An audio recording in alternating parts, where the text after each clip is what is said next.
So this video we're going to explain how to use the micro adjustment features that you find on some modern bracelets.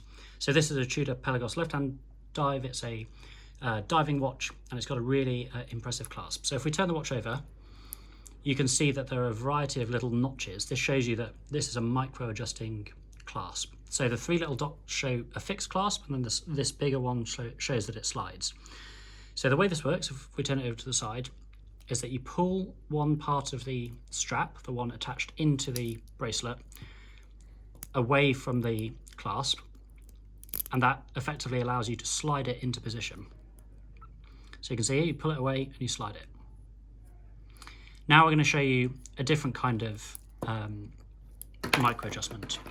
This one on a Rolex Explorer.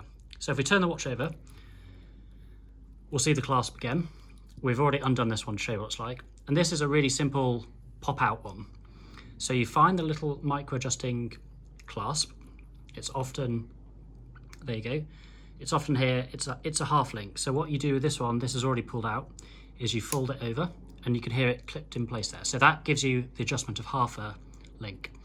And really simply to extend it, you just pull it out like that.